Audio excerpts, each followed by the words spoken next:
you speak,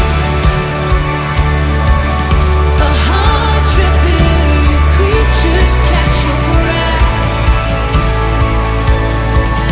evolving in pursuit of what you say. If it all reveals to nature so alive, I can see your heart in everything you say. Every painted sky, a canvas of your grace. If creation still obeys you so alive,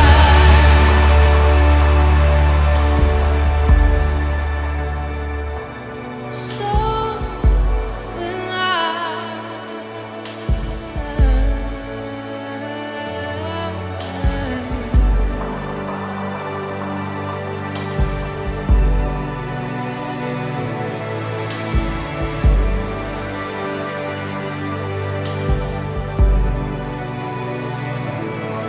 If the stars were made to worship so loud,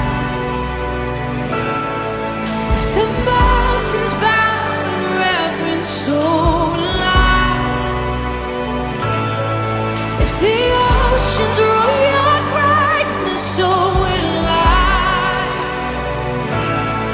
For if everything exists to lift you high, so will I. If the wind goes away, send it so alive.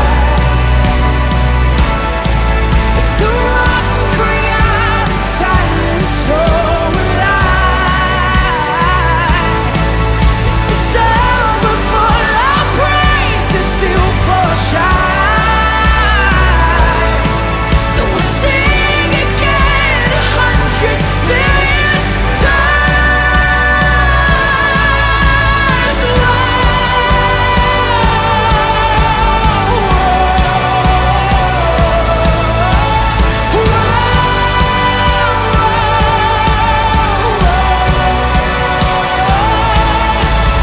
God of salvation, you chased down my heart through all of my failure and pride.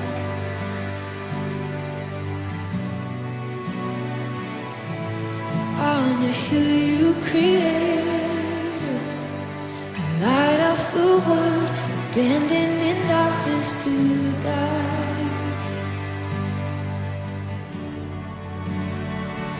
And as you speak, Bom dia, igreja. A paz do Senhor Jesus Cristo que esteja no lar de vocês nesta manhã, nesse domingo. Vamos estar lendo, abrir a nossa Bíblia no Salmos 117. No Salmo 117. Todos os povos louvam nosso Deus, amém? Que você aí na sua casa, você possa nesse momento estar lendo a palavra de Deus. Louvai ao Senhor, vós todos os gentios, louvai-os todos os povos, porque muito grande é a sua misericórdia para conosco, e a fidelidade do Senhor subsiste para sempre. Aleluia!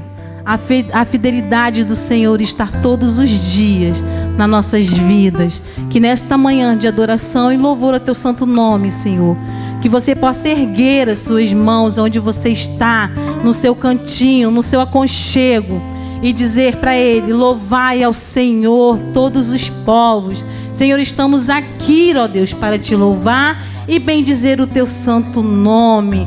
Aleluia. Senhor, te entregamos esta manhã de louvor e adoração, Senhor. O que daremos, Senhor, a Ti por todos os benefícios, Senhor, feito a cada um de nós. Pai, toma os louvores em Tuas mãos. Toma, Senhor, esse dia em Tuas mãos.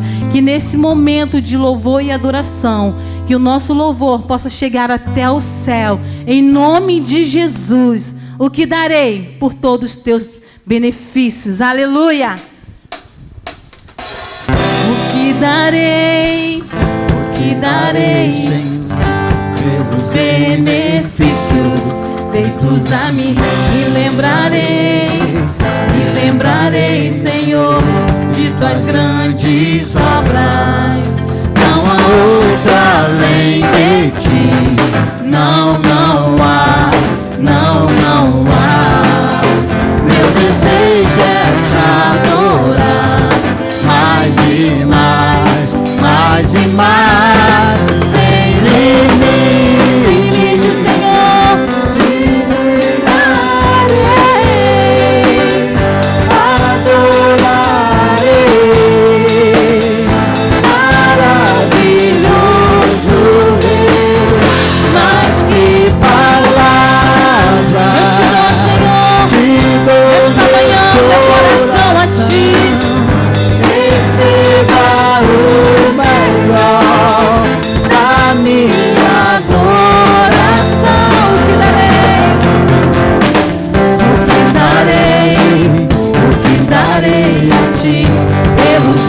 Benefícios, usa-me, me lembrarei, Senhor, de tuas grandes obras. Nós lembramos, Senhor, das tuas obras, porque não há outro além de ti. Não, não há, não, não há. Meu desejo é te adorar mais e mais, mais e mais, sem limite. Te entrego, Senhor, te adorarei. Maravilhoso, maravilhoso Deus, mais que palavras, eu te dou meu coração. Receba, Senhor, o melhor nesta manhã. Receba o coração de cada um. Senhor, sem limite, sem limite. Te entregamos, Senhor, te entregamos todos os benefícios. Aleluia. Maravilhoso Deus, mais que palavras, eu te dou meu coração. Receba o melhor da minha dor.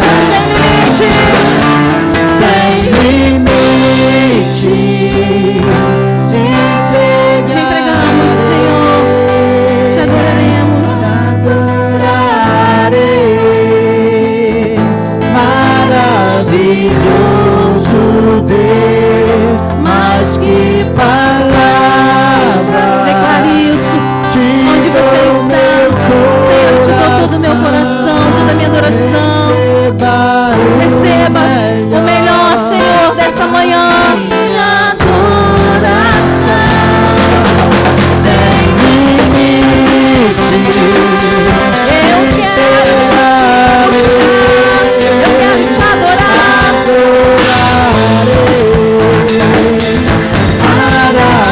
Maravilhoso Deus, mais que palavras, eu te dou meu coração. Receba, Senhor, o melhor da minha adoração.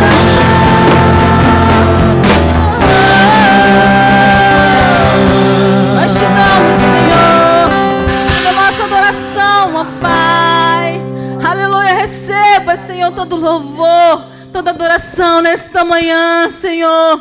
Porque muitas das vezes, Senhor, nós não entendemos o Teu amor por nós, por cada um de nós, Senhor. Então, Senhor, esteja aqui, Senhor, neste lugar. Enche, Senhor, o nosso coração.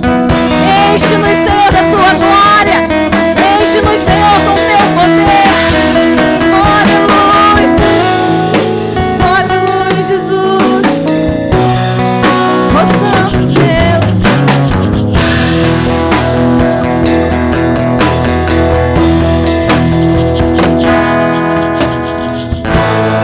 Não entendo o meu próprio agir.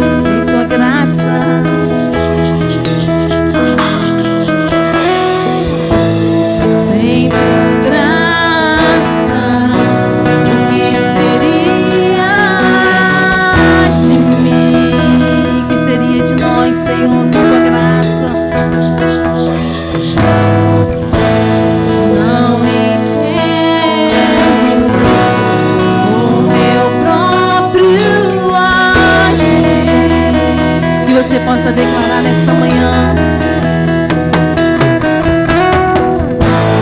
Sem tua graça, o que seria de mim, pois o bem que eu quero fazer não faço, e o mal que eu não quero, esse sim acabo cometendo.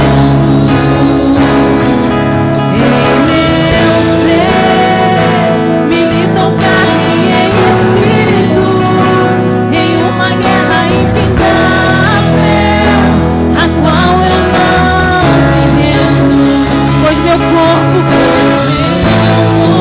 já foi vendido como escravo. Não existe bem nenhum em mim, apenas o pecado. Mas eu sei que no tocante ao meu interior tenho prazer da sua lei. Tu és o meu amado, então liberta-me de mim.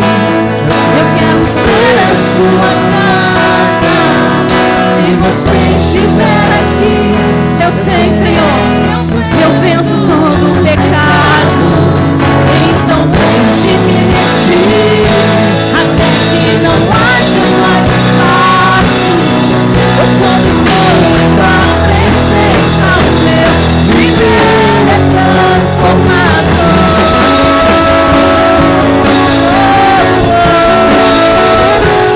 Queremos, Senhor, nos transformar, Senhor. Queremos ser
Obrigado, Pai, por mais a Tua presença neste lugar.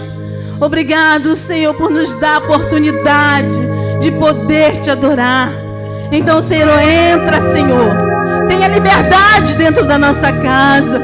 Tenha liberdade onde que você está, que você possa ter liberdade de chamar o Espírito Santo de Deus. Venha, faça morada sobre este lugar. Faça limpeza, Espírito Santo de Deus. Enche-nos, Senhor, com a Tua presença. Você é bem-vindo neste lugar, declare isso. Aleluia, aleluia, Jesus. Seja bem-vindo neste lugar.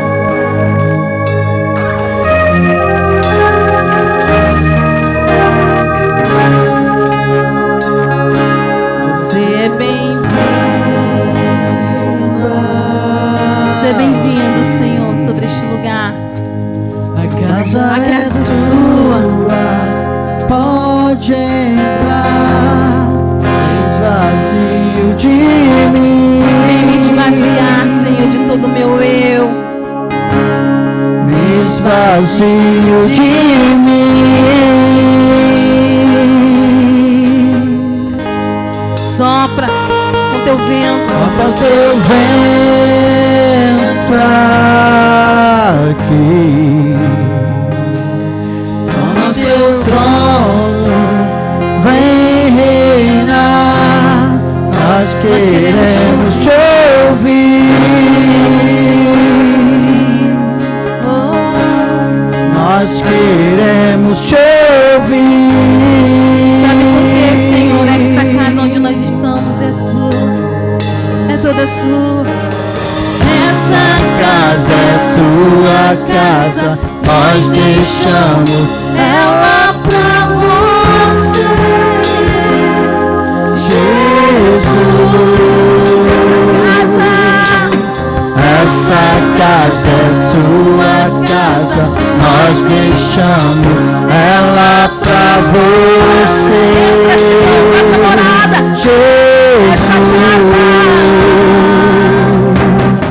Essa casa é Sua casa. Nós deixamos ela pra Você, Jesus. Essa casa é Sua casa. Nós deixamos ela pra Você, Jesus. Apareça, que o Teu nome cresça. Enche, Senhor, este lugar. Que você possa declarar isso na sua casa agora. Apareça, que o Teu nome cresça. Vem, Senhor, nos incendiar. Vem me incendiar. Apareça, que o Teu nome cresça. Enche esse lugar. Enche esse lugar. Essa casa é Sua casa. Nós deixamos ela pra que você possa declarar isso. Senhor, nós deixamos. Entra, Senhor, que onde você estiver, você possa declarar. Senhor, entra em cada cama, no quarto, na sala, Senhor. Senhor, na porta da sala. Que o Senhor possa tomar e guardar a minha casa. Aonde eu estiver, Senhor, que o Senhor possa nos guardar, Senhor. Senhor, venha nos revelar a Tua vontade sobre nós. Então, Senhor, deixamos a casa, Senhor, para Ti, Deus. Venha estar, Senhor, sobre este lugar. Senhor, nós estamos aqui no nosso aconchego. Que o Senhor possa fazer essa morada. Que o Senhor possa nos ensinar a cada dia a estar, Senhor, na direção do alvo, que é a Tua palavra. Que nós venhamos estar cheios todos os dias, nos enchendo mais e mais de Ti. E revelando, Senhor, sobre a nossa família, o Teu amor. Essa casa é Sua casa. Apareça, Senhor. Que o teu nome cresça sobre este lugar. Apareça, que o teu nome cresça. Enche esse lugar, enche esse lugar. Apareça, que o teu nome cresça. Vem me incendiar, vem me incendiar. Essa casa é sua casa, nós deixamos ela pra você.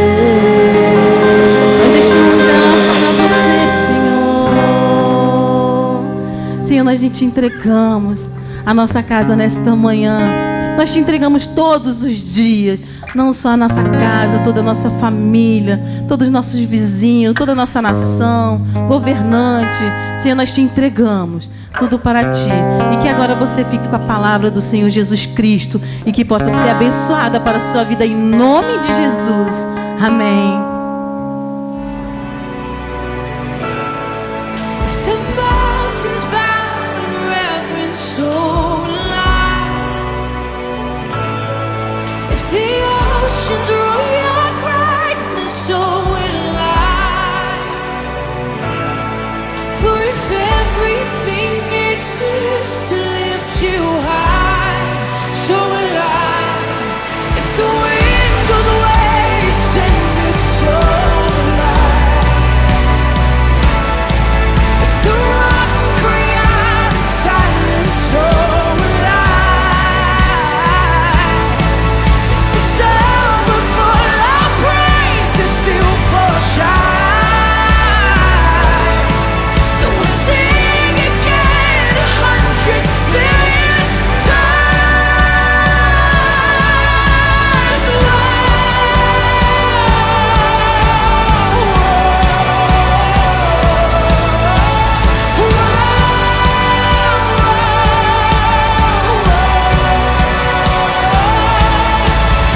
God of salvation, you chased down my heart through all of my failure and pride.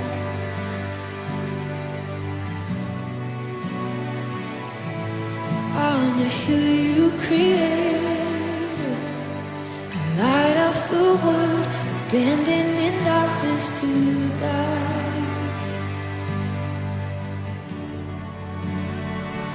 And as you speak, 100 billion failures disappear. Where you lost your life so I could find it here. If you left the grave behind you, so will I. I can see your heart and everything you've done. Every part designed in a world. Bom dia, irmãos. É um motivo de grande alegria e satisfação estarmos mais uma manhã juntos, reunidos em nome do Senhor, mesmo que de maneira online, mas tenho a certeza de que conectados na mesma alma, no mesmo espírito. E nessa manhã nós queremos compartilhar de uma palavra da parte do Senhor para o seu coração. E para isso eu te convido a abrir a sua Bíblia aí na sua casa, no livro do profeta Joel, capítulo de número 2, a partir do versículo 12. Gostaríamos de contextualizar essa leitura baseado nessa história de Joel 2, a partir do versículo 12, que fala sobre a misericórdia do Senhor. E seria bom que na sua casa você pegasse um papel, uma caneta, para que junto nós pudéssemos anotar e compartilhar, repartir, para que ao término da nossa mensagem você rumine essa mensagem, você possa esmiuçar essa mensagem em oração, mas também diante daquilo que o Senhor ministrou aos nossos corações. Joel 2, a partir do versículo 12, que fala da misericórdia do Senhor, diz assim: ainda assim agora mesmo, diz o Senhor, convertei-vos a mim de todo o vosso coração, isso com jejuns, com choro e com pranto. Rasgai o vosso coração e não as vossas vestes, e convertei-vos ao Senhor, o vosso Deus, porque Ele é misericordioso e compassivo, tardio em irar-se e grande em benignidade, e se arrepende do mal. Quem sabe não se voltará, e se arrependerá, e deixará após si uma bênção, uma oferta de manjares e libação para o Senhor, vosso Deus. Tocai a trombeta em Sião, promulgai um santo jejum, proclamai uma assembleia solene, congregai o povo, santificai a congregação, ajuntai os anciãos, reuni os filhinhos, e os que mamam, sai o noivo da sua recâmara e o noivo do seu aposento. Chorem os sacerdotes, ministros do Senhor, entre o pórtico e o altar, e orem. E qual é o teor dessa oração? Poupa, Senhor, poupa o teu povo, ó Senhor, e não entregues a tua herança ao opróbrio, à vergonha, para que as nações façam escárnio dele, porque hão de dizer entre os povos, onde está o seu Deus? Senhor, nós entregamos nessa manhã a reflexão, esse tempo de investimento, de leitura e de meditação na tua palavra, e que seja um tempo proveitoso em que nós recebamos do Senhor aquilo que o Senhor preparou para cada um de nós nessa manhã. É a oração que nós fazemos e a fazemos em gratidão e em nome de Jesus, que aí na sua casa você possa dizer amém. Bom, a título de introdução, gostaria de compartilhar com os irmãos que a crise, o momento difícil que estava instalado no reino de Judá, dentro desse contexto, esse tempo de crise era uma crise muito grave, muito ampla, e era uma crise extremamente profunda e que atingia muitas áreas dessa nação. E é nesse tempo que Deus levanta um profeta chamado Joel, para em meio à crise fazer uma convocação ao povo de Deus. E que convocação era essa? Convocar o povo a voltar-se para Deus. E de uma maneira muito simples e direta, eu quero compartilhar com os irmãos um panorama desse momento no reino de Judá. E citar aqui alguns aspectos dessa crise, da crise aqui no reino de Judá. E era um tempo de tamanha diversidade, que era um tempo que, em o primeiro aspecto, que marcaria a história daquela nação. Um tempo em que a história daquela nação seria marcada. No versículo 1 do capítulo 1 de Joel, fala que a palavra do Senhor, que foi dirigida a Joel, filho de Petuel, e no versículo 2 diz, ouvi isso, vós velhos, escutai todos os habitantes da terra, aconteceu isso em vossos dias, ou nos dias dos vossos pais. E no versículo 3 ele diz algo interessante, de uma maneira que algo que tinha acontecido havia marcado de uma maneira muito significativa aquela nação, de que aquele acontecimento não era para ser esquecido. E ele diz no versículo 3 do capítulo 1, narrai isso a vossos filhos, e os vossos filhos o façam a seus filhos, e os filhos destes a outra geração. Era um acontecimento de tamanha magnitude, que não deveria jamais ser esquecido e apagado da memória do povo. Pelo contrário, esses acontecimentos deveriam ser transmitidos a outras gerações. Assim como nós estamos vivendo um tempo de crise, e esse tempo de crise ele vai perpassar por nós, chegando a outras gerações, assim como eu estou vivendo, meu filho está vivendo, assim como eu transmito ao meu filho essa crise, o meu filho também, na próxima geração, ele vai transmitir aquilo que ele viveu. E então o pano de fundo era que esse tempo tão difícil marcaria a história daquela nação, assim como o tempo que hoje nós estamos vivendo, também está marcando não só a nossa nação, mas está marcando todas as nações do mundo. Mas era um tempo que marcaria essa nação, por quê? Porque era um tempo de assolação. Assolação por uma praga que está registrada no versículo 4. O que deixou o gafanhoto cortador, comeu o gafanhoto migrador, o que deixou o migrador comeu o gafanhoto devorador, e o que deixou o devorador comeu o gafanhoto destruidor. Ele fala sobre 4 tipos de gafanhotos. Ele fala sobre o gafanhoto cortador, migrador, devorador e destruidor. tamanha a amplitude do tempo de assolação e dessa praga que viveria essa nação.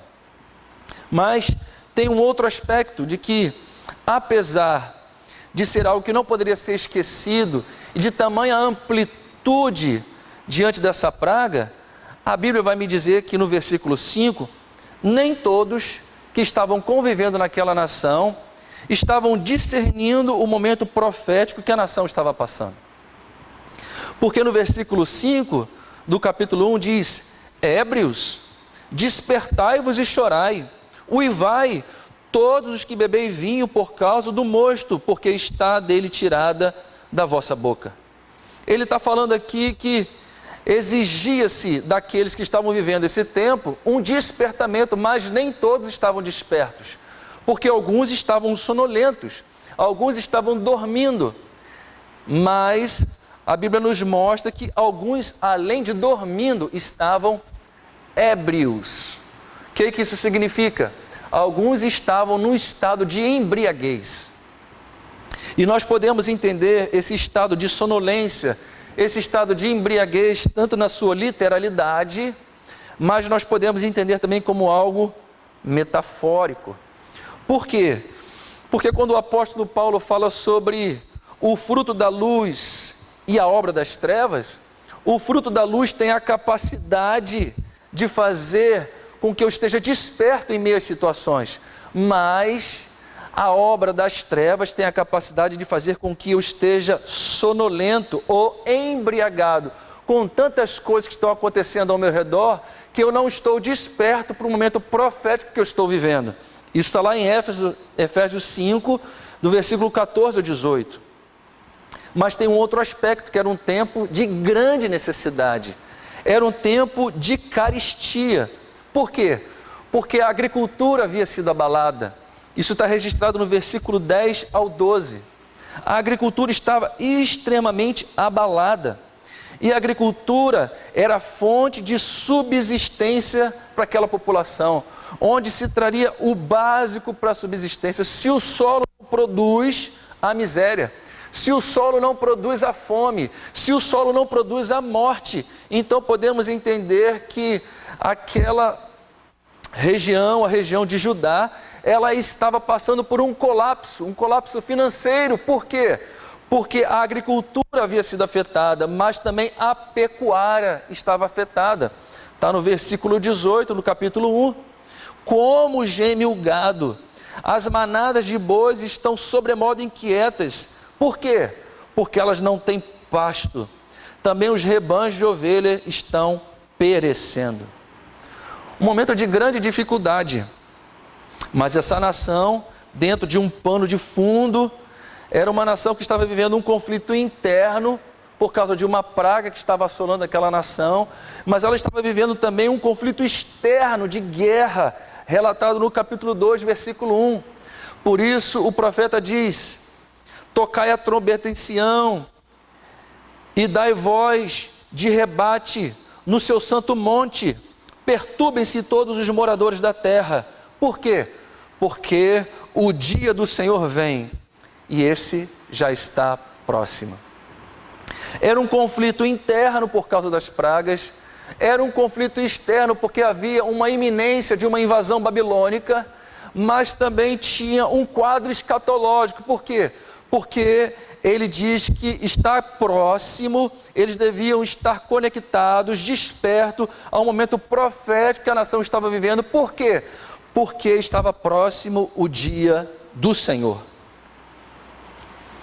E para enfatizar essa gravidade, para enfatizar a gravidade dessa situação, no versículo 2 do capítulo 2, o profeta ele diz: e vem dias de escuridade, vem dias de densas trevas, dias de nuvens e de negridão. O profeta ele vai usar aqui 4 sinônimos para mostrar, para contextualizar a gravidade da situação em que Judá está vivendo. Um tempo de escuridade, de trevas, de nuvens e de escuridão. Era um tempo em que o ser humano não tinha em suas mãos a solução. Era um tempo em que o homem, em que o ser humano, por mais rico, por mais poderoso, por mais culto, por mais inteligente, diante de tal situação, ele estava de mãos atadas. E qual é a proposta de Deus diante desse panorama? Qual é a proposta de Deus através do profeta Joel? No versículo 14 do capítulo 1 ele diz: promulgai um santo jejum, convocai uma assembléia solene, congregai os anciãos, todos os moradores dessa terra, para a casa do Senhor, o vosso Deus, e clamai ao Senhor.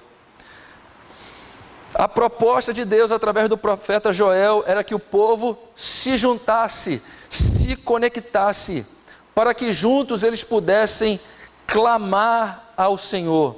Ou seja, era um tempo de volta para Deus. Era um tempo do povo voltar-se para Deus. Mas eu gostaria de pensar nessa manhã com você, se era um tempo de volta para Deus, nesse panorama de colapso, nesse panorama caótico. A pergunta para nós refletirmos nessa manhã é: que aspectos devem envolver essa volta do povo de Deus? Como deveria ser essa volta? Quais as características dessa volta deveriam marcar a vida desse povo? E é sobre isso que nós queremos conversar nessa manhã. E nós entramos no versículo 12 do capítulo 2, que nós lemos a priori. Essa volta para Deus, ela precisa ser independente de circunstância e com senso de urgência. Se você tem uma caneta aí na sua casa, se você pode anotar aí no rodapé da sua Bíblia, anote aí, essa volta para Deus deve ser independente de circunstância e tem que ser com um senso de urgência. Porque no versículo 12, as primeiras palavras do versículo está assim: ainda assim, agora mesmo. Ainda assim, é independente de circunstâncias, independente do colapso, independente da calamidade, independente da crise, independente da circunstância adversa, independente se o vento sopra favorável ou sopra contra, independente do momento que nós estamos vivendo, ele diz: vocês precisam voltar-se para Deus. E essa volta, ela tem um senso de urgência, porque diz ainda assim, agora mesmo. Há uma questão temporal aqui, mostrando um tempo de urgência, um senso de urgência. Existem coisas na nossa vida, irmãos, que nós não podemos deixar para amanhã. Existem coisas na nossa vida que nós não podemos deixar para resolver na semana que vem. E uma das coisas que nós não podemos deixar para amanhã é a nossa vida com Deus. E uma das coisas que nós não podemos adiar é a nossa responsabilidade de estarmos de maneira íntegra, inteira na presença do nosso Deus. Por isso essa convocação de volta ao povo de Deus, ela não depende de circunstância, mas ela tem um senso de urgência. Mas segundo, essa volta para Deus, ela precisa ser marcada por algo individual, por uma volta individual e uma volta profunda. Ainda assim, agora mesmo, diz o Senhor: convertei-vos a mim de todo o vosso coração. Quando o autor coloca aqui a expressão vosso, há uma pessoalidade nesse chamado, há uma pessoalidade nessa volta para Deus. Esse vosso significa uma relação que eles chamam de relação de per si. O que é uma relação de per si? É uma relação de experiência pessoal, que não envolve coletividade. Uma relação de per si é uma relação que está ligada à minha individualidade, não à minha coletividade.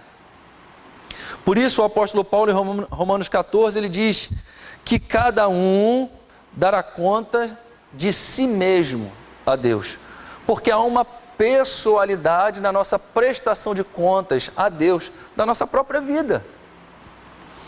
Mas essa volta, ela tem esse aspecto de pessoalidade, de per si, mas ela tem um aspecto de profundidade, porque o profeta diz que essa volta tem que ser de todo o vosso coração. Por que ele diz que precisa ser de todo o vosso coração? Porque Deus sabia, e revela isso através do profeta, que o coração do povo era um coração dividido. E quero que você entenda, pelo Espírito nessa manhã, que Deus não aceita menos do que tudo. Deus não aceita menos do que tudo.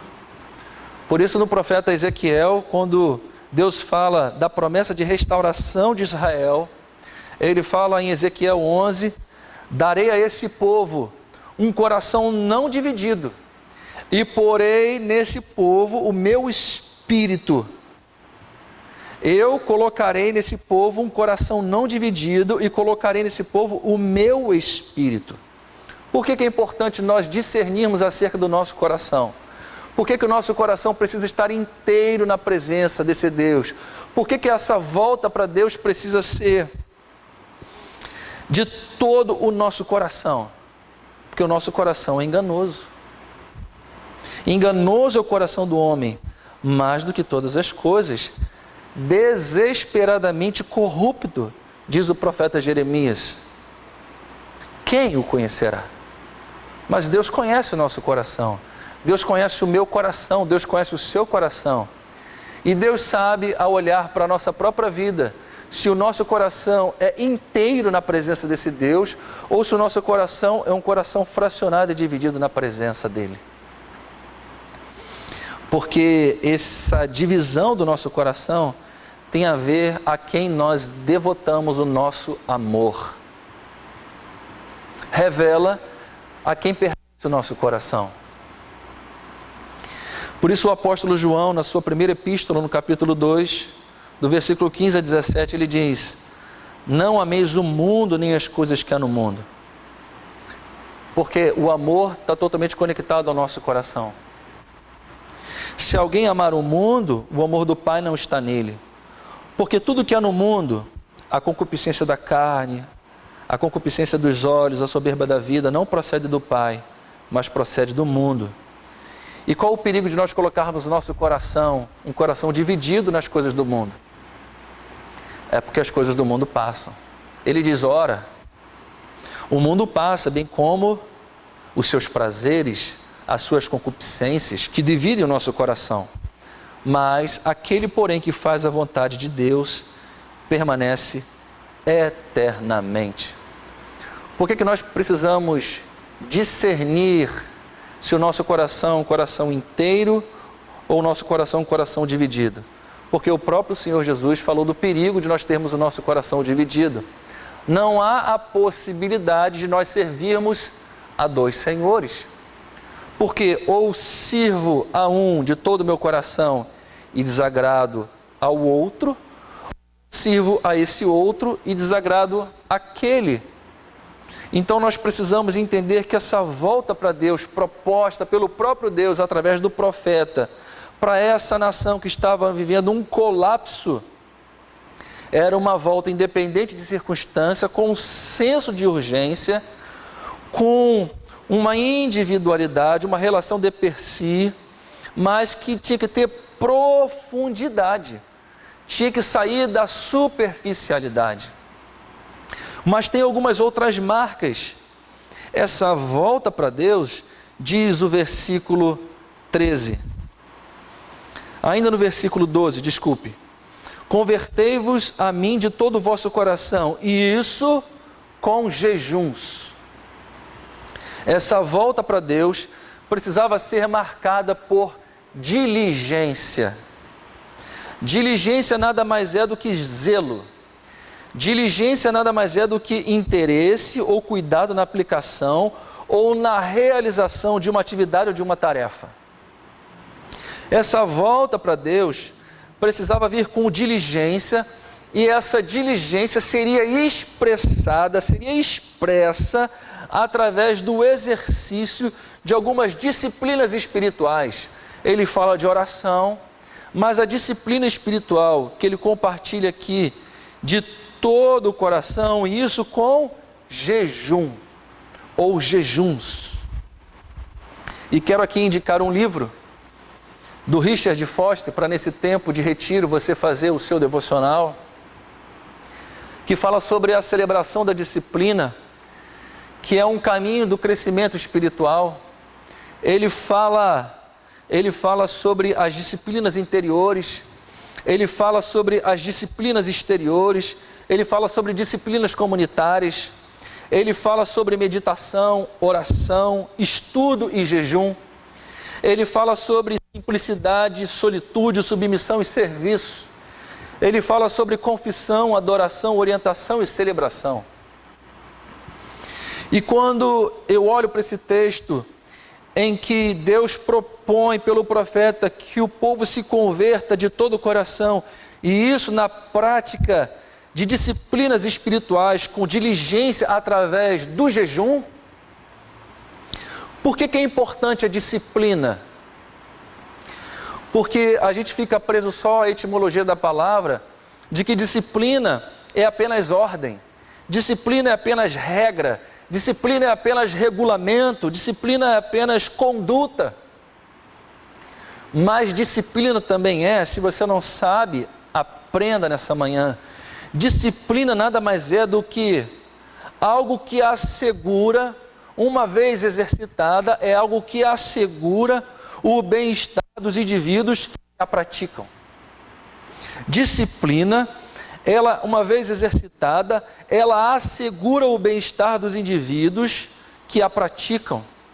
E através da disciplina espiritual chamada jejum, que no senso comum é apenas abstenção de comida, mas quando a gente fala dessa disciplina espiritual na Bíblia, sempre que você ver na Bíblia falando sobre jejum, está ligado à abstenção de alimentos, à abstenção de comida, mas sempre voltada para propósitos espirituais.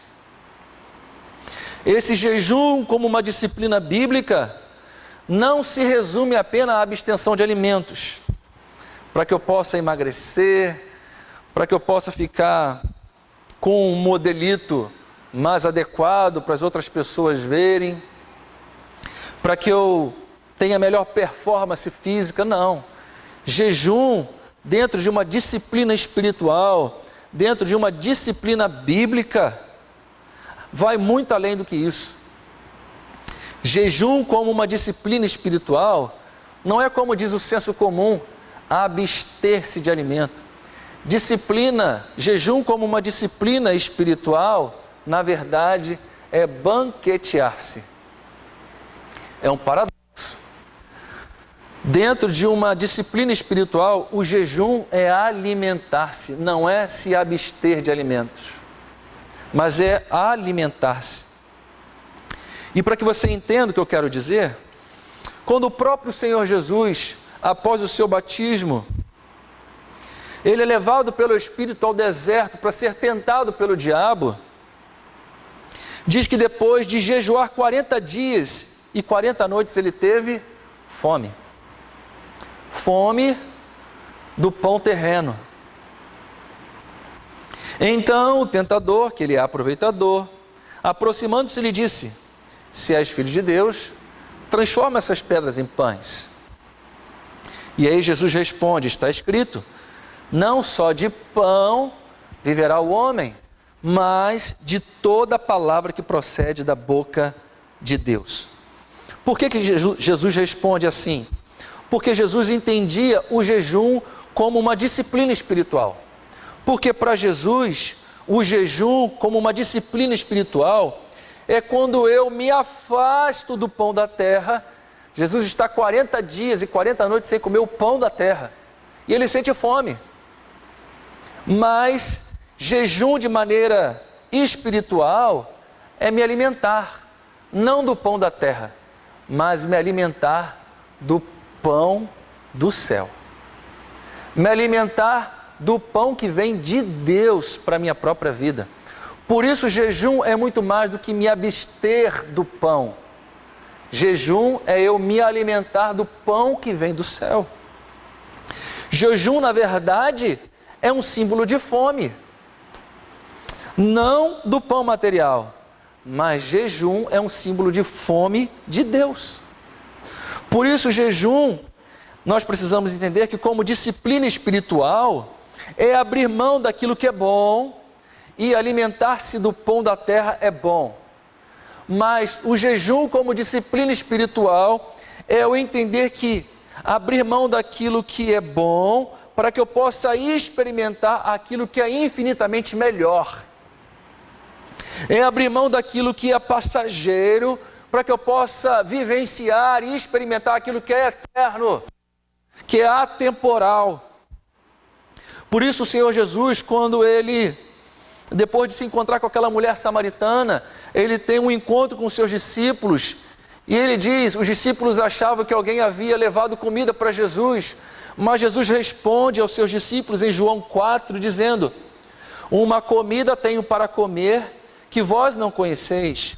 Diziam então os discípulos uns aos outros, ter-lhe-ia porventura alguém trazido algo para ele comer? E Jesus responde para eles, a minha comida, o meu pão, não é um pão terreno, não é um pão que perece, não é um pão que eu como hoje e amanhã eu sinto fome novamente. O pão, a minha comida consiste em fazer a vontade daquele que me enviou para realizar a sua obra. Qual é o grande problema de nós voltarmos para Deus, mas não voltarmos com diligência na prática de disciplinas espirituais, como a prática do jejum, que é me abster do pão da terra para me alimentar do pão do céu? O grande problema é que às vezes nós estamos tão acostumados com o pão da terra, que por causa do pão da terra, nós abrimos mão do pão que vem do céu. Nós abrimos mão daquilo que sustenta não o nosso corpo, nós abrimos mão daquilo que sustenta a nossa alma. Nós abrimos mão daquilo que sustenta o nosso espírito. Por isso essa volta proposta pelo próprio Deus através do profeta precisava de diligência, mas não só diligência, essa volta ela precisava quebrantamento. Quebrantamento. Ainda assim, agora mesmo, diz o Senhor, convertei-vos a mim de todo o vosso coração, e isso com jejuns, mas com choro e com pranto.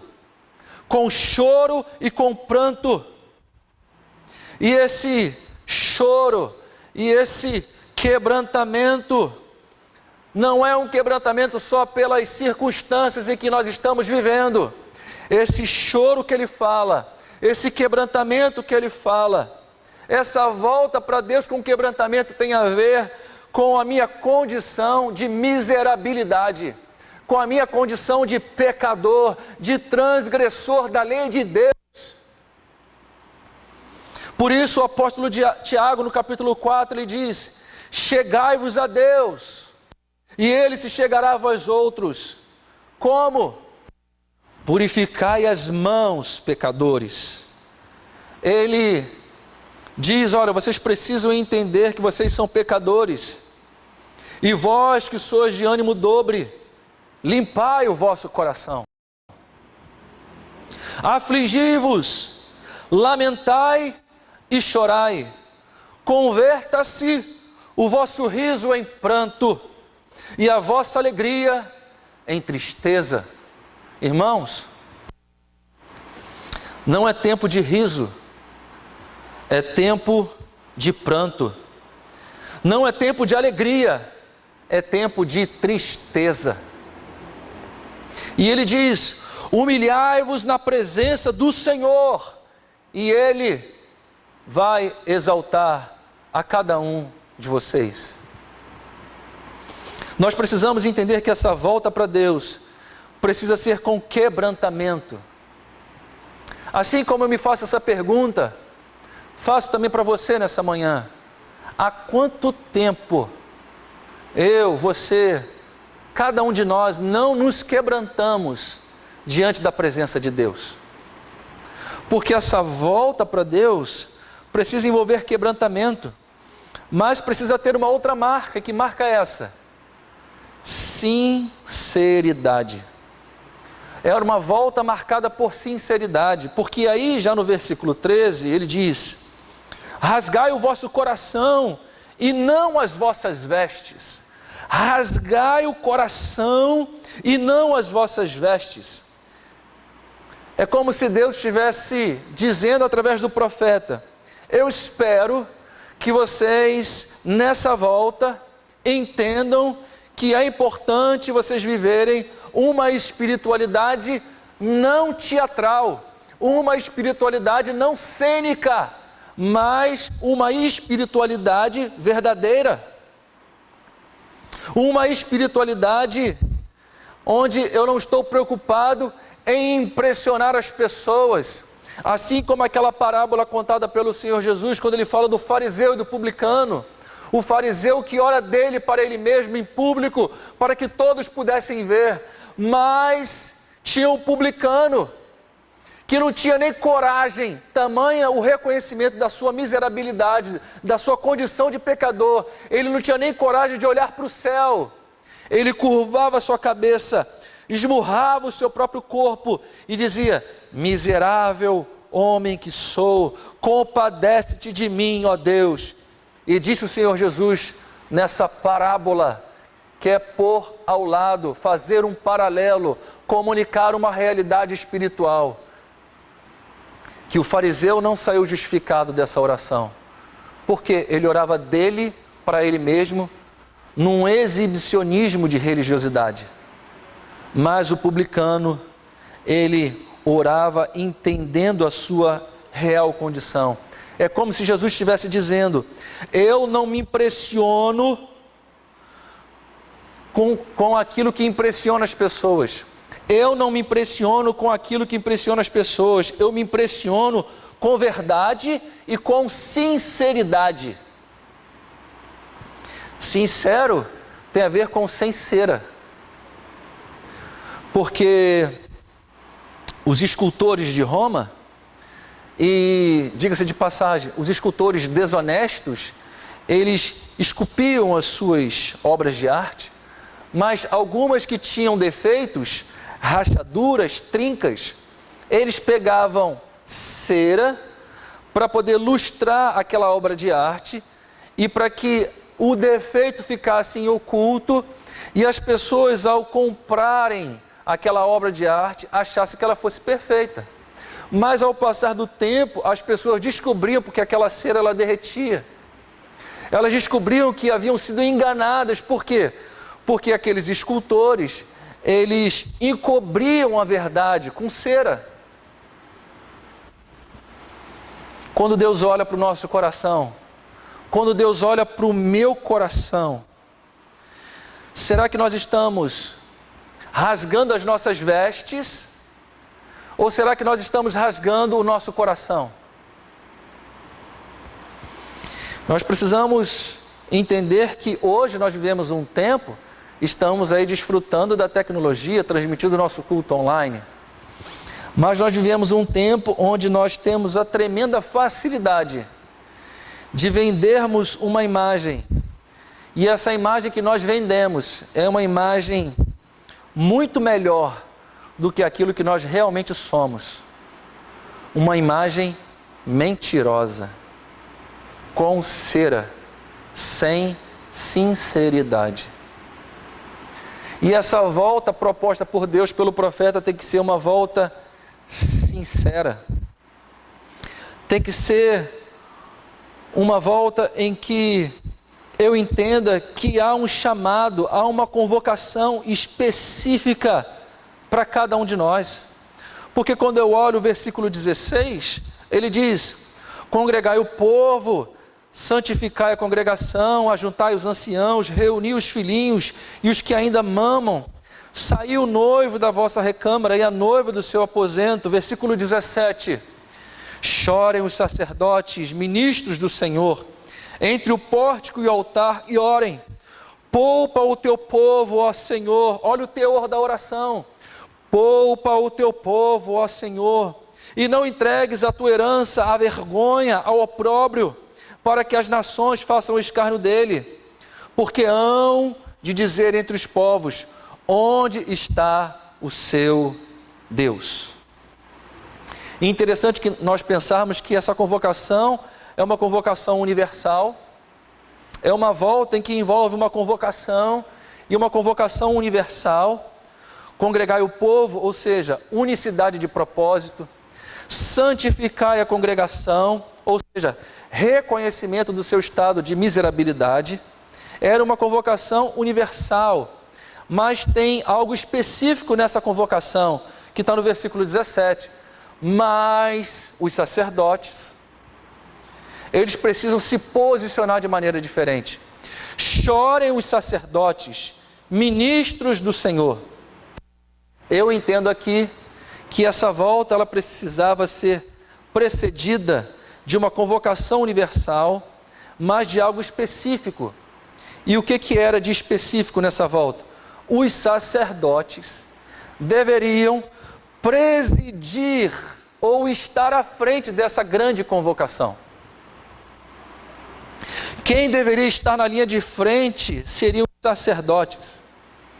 E o livro de Levítico, ele vai nos ensinar que o sacerdote tinha algumas funções, dentre elas, cuidar do templo, cuidar das ofertas e dos sacrifícios. Na verdade, eram os sacerdotes que faziam as inspeções dos animais antes deles serem oferecidos pelos israelitas.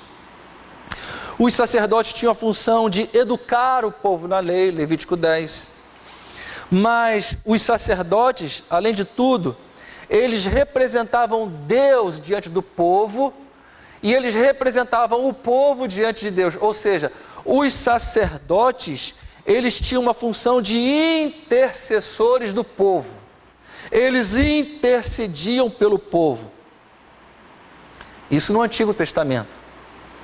Mas depois que o véu se rasgou, porque ele diz aqui, chorem os sacerdotes, ministros do Senhor, entre o pórtico e o altar. Por quê? Era um lugar que só os sacerdotes podiam entrar. Era um lugar santo. E só o sumo sacerdote, uma vez por ano, podia entrar no Santo dos Santos. Mas quando Jesus ele foi crucificado, diz a palavra que o véu se rasgou e abriu-se um novo caminho através de Jesus para que nós tivéssemos acesso à presença de Deus.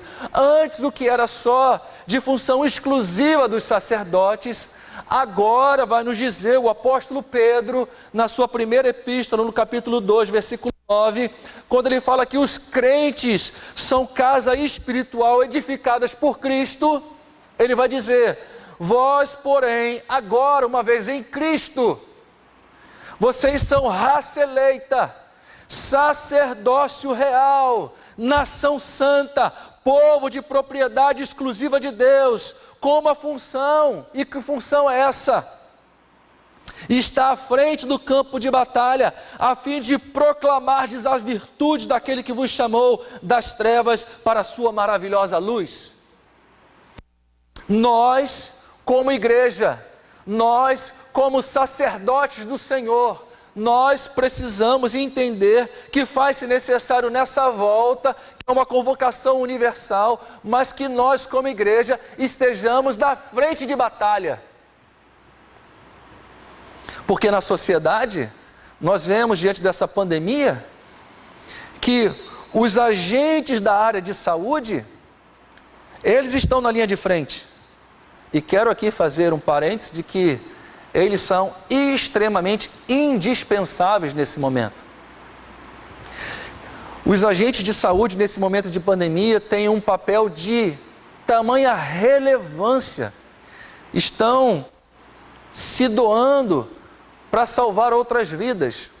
Mas eu quero te fazer pensar nessa manhã de que os agentes de saúde, diante dessa pandemia, eles estão na frente, na linha de frente, mas eles estão ali para salvar vidas apenas na esfera biológica. Única e exclusivamente na esfera biológica. no bio. Mas, quando eu olho para esse texto, o posicionamento da igreja, o posicionamento do povo de Deus à frente da linha de batalha, ela vai muito além de salvar o corpo, ela vai muito além do que salvar o bio, porque essa função de estar à frente é numa esfera espiritual, para salvar o ser por completo, bio, psíquico, social e espiritual.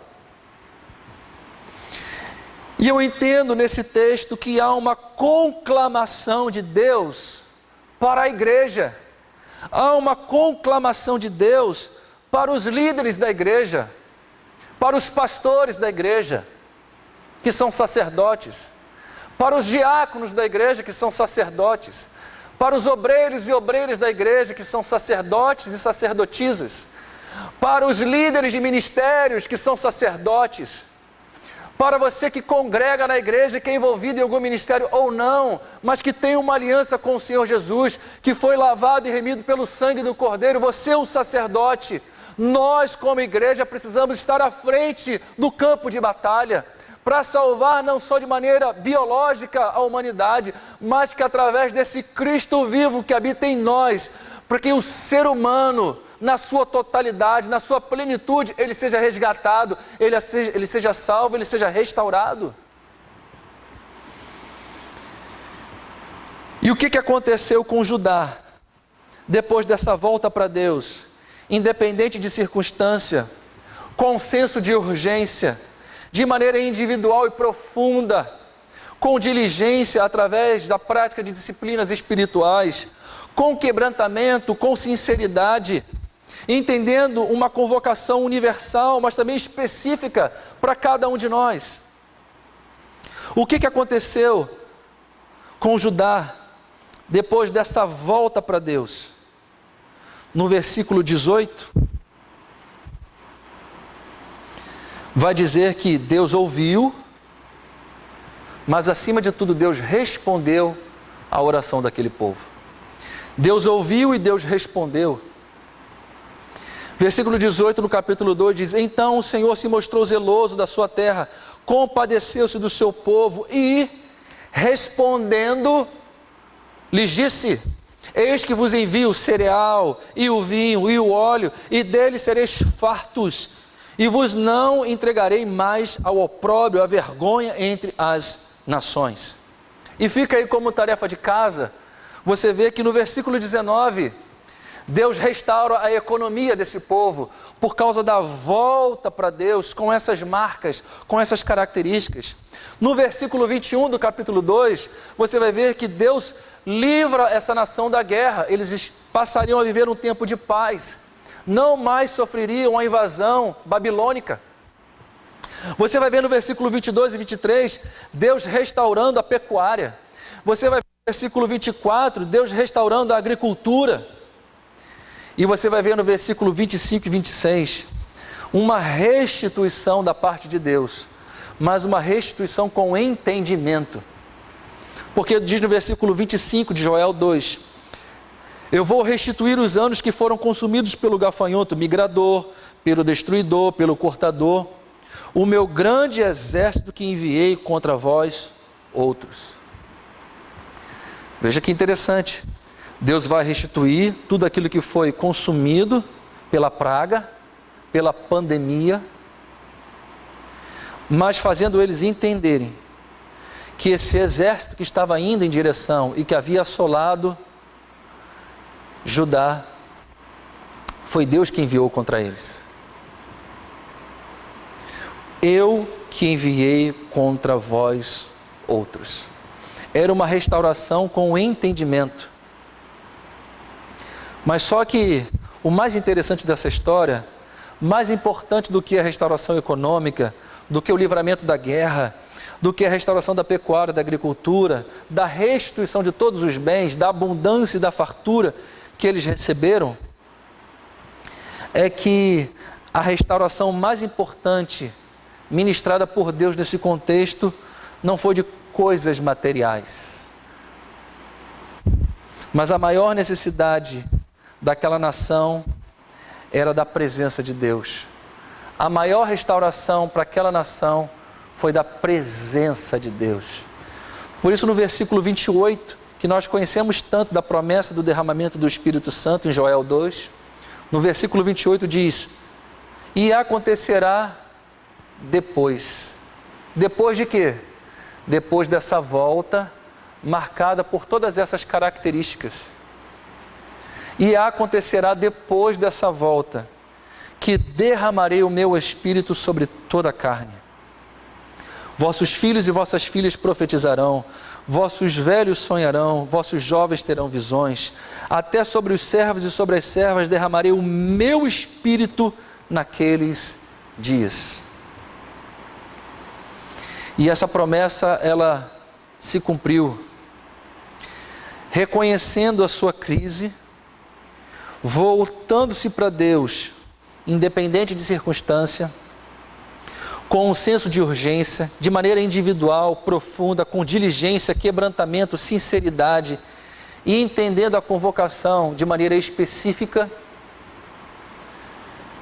diz que Deus restaura essa nação, Deus restaura e Deus cumpre essa promessa que nós conhecemos lá em Atos 2.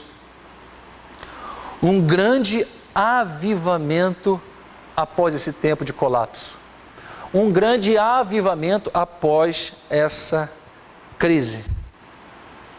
E eu quero encerrar fazendo você entender, e aqui eu concluo a minha mensagem, de que o sol da justiça, ou o sol que pode ter, assim como o sol da justiça, que é o Senhor, foi Ele que enviou contra vós, diz aqui em Joel 2, enviou aquela praga contra Judá. O sol, ele pode ter a simbologia de algo que está assolando a nossa vida. Mas esse sol que assola a nossa vida, ele pode ter dois aspectos importantes na nossa vida. E que aspectos são esses? Esse sol, ele pode tanto amolecer a cera do meu coração, mas esse sol também, ele pode ter uma característica de endurecer o barro do meu coração. Estávamos conversando esses dias sobre qual será o posicionamento da igreja após o término desse isolamento social. E nós levantamos muitas conjecturas. Vamos viver um grande avivamento da parte de Deus. Muitos estão com saudade da casa do Senhor. Vamos voltar com grande alegria. Ou muitos vão se perder. Porque o sol, que pode ter a simbologia da adversidade, ela pode fazer com que eu entenda, amolecendo a cera do meu coração, que eu preciso voltar para Deus com essas características. Mas o sol brilhando sobre a minha vida, que tem a simbologia da adversidade, do colapso, do momento difícil, pode também, num outro extremo, endurecer a terra do meu coração. E qual é a nossa oração? Qual é a proposta de Deus, assim como para com esse povo, para cada um de nós nessa manhã?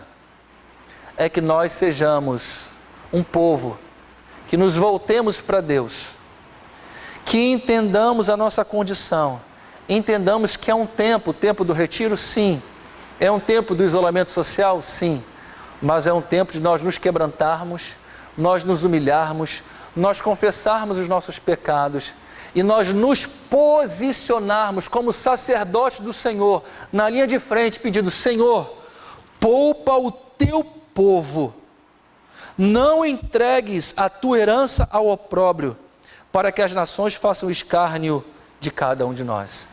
Poupa o teu povo, ó Senhor.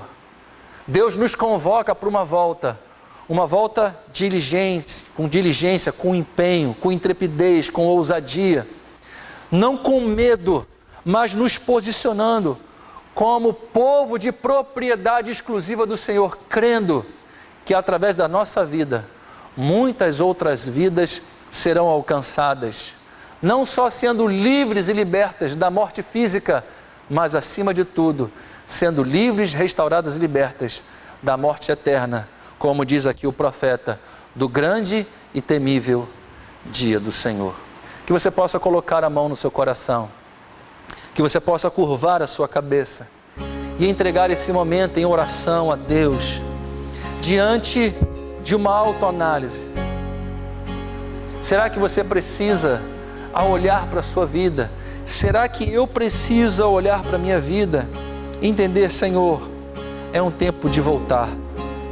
Diante desse colapso, diante de um tempo de calamidade, de dificuldade, de adversidade, o que o Senhor espera de cada um de nós não é murmuração, não é reclamação, assim como nós aprendemos na quarta-feira, Senhor, mas o que o Senhor espera de cada um de nós é uma volta para Deus. E essa volta, ela não depende de circunstância. Essa volta, ela tem um senso de urgência. Essa volta é para hoje, não é para amanhã, mas essa volta é para hoje. E eu preciso decidir isso de maneira singular no meu coração, numa relação individual, de per si, de maneira não superficial, mas profunda, na prática de disciplinas espirituais, abrindo mão, Senhor, do pão da terra, para que eu possa me alimentar do pão do céu, para que eu possa me alimentar daquilo que é eterno, daquilo que é atemporal, daquilo que não passa, Senhor. Me ajude a me quebrantar mais na Tua presença. Esquadrinha o nosso coração e vê se há em nós mentiras, e vê se há em nós máscaras, e vê se há em nós ceras que estamos colocando no nosso coração, Senhor, no nosso estereótipo, para mostrarmos uma religiosidade mentirosa, porque nós queremos viver sinceridade, nós queremos entender que esse tempo é um tempo de volta, e volta na verdade, volta com sinceridade, Senhor, entendendo essa convocação, uma convocação universal, mas que o Senhor também espera um posicionamento de cada um de nós, Senhor, e entendendo que esse tempo será um tempo, Senhor, de grande avivamento, de salvação, de restituição, de renovo na vida de cada um de nós. Se você puder colocar a mão no seu coração, Senhor, nós queremos orar pela nossa vida, queremos orar, Senhor, por cada irmão que nos assiste nessa manhã, por cada família, por cada chefe de família, por cada mulher, por cada jovem, por cada criança, assim como diante dessa convocação, congregai o povo, santificai a congregação, ajuntai os anciãos, reuni os filhinhos, os que ainda mamam, Senhor. Nós queremos estar como famílias reunidas, Senhor, e que o Senhor possa estar ministrando de maneira poderosa ao coração de cada um de nós, um tempo de renovo, um tempo de restauração. Oramos pela igreja não só denominacional, oramos pela igreja universal, a igreja que professa o nome de Jesus, que seja um tempo de quebrantamento nas igrejas, que seja um tempo de proximidade de Deus, que seja um tempo que nós entendamos e que nós não estejamos dormindo, Senhor. Desperta aqueles que estão dormindo, Senhor, desperta aqueles que estão embriagados com as coisas desse mundo, Senhor, para que nós possamos entender profeticamente o momento que nós estamos vivendo. Nós oramos pelo nosso estado, nós repreendemos pelo poder e pela autoridade que há no nome de Jesus, todo espírito de enfermidade, essa pandemia, nós repreendemos pelo poder que há no nome de Jesus, e nós te pedimos, Senhor, poupa o teu povo, poupa a nossa nação, poupa a nossa casa, poupa a nossa família, Senhor, porque nós estamos aqui, nós não queremos nos ocultar, mas nós, revestidos das armaduras de Deus, nós nos colocamos no fronte de batalha e declaramos que em Cristo nós somos mais do que vencedores, aleluia! E nós declaramos que nós já vencemos esse tempo de crise, nós já vencemos esse tempo de adversidade, nós já vencemos, Senhor, esse tempo de tamanha dificuldade. Nós ministramos a restauração, nós ministramos o renovo sobre a nossa nação. É a oração que nós fazemos nessa manhã, crendo que assim como o Senhor ouviu a oração desse povo, o Senhor também ouve a nossa oração nessa manhã. te damos graças, louvores e engrandecemos o teu nome, que você possa dizer amém e graças a Deus. Louvamos e glorificamos ao Senhor por mais essa oportunidade. E que fique essa marca no seu coração, que você possa voltar-se para Deus com todo o seu coração. Se essa mensagem te abençoou, que você possa ser um instrumento nas mãos do Senhor, convidando alguém para poder assistir, convidando alguém para poder se inscrever no nosso canal, fazendo com que essa mensagem se propague a outras pessoas, assim como nós fomos abençoados pela palavra de Deus. Nós cremos que aonde chegar essa palavra, muitas pessoas também serão abençoadas. Que você tenha uma manhã abençoada em família, que Deus possa te abençoar, te guardar, que o Senhor faça resplandecer o seu rosto sobre ti e tenha misericórdia de cada um de nós e nos dê a paz que nós aprendemos, a paz que excede a todo entendimento, que guarda a nossa mente e que guarda o nosso coração em Cristo Jesus. Bom dia, irmãos. Que Deus nos abençoe poderosamente, em nome de Jesus.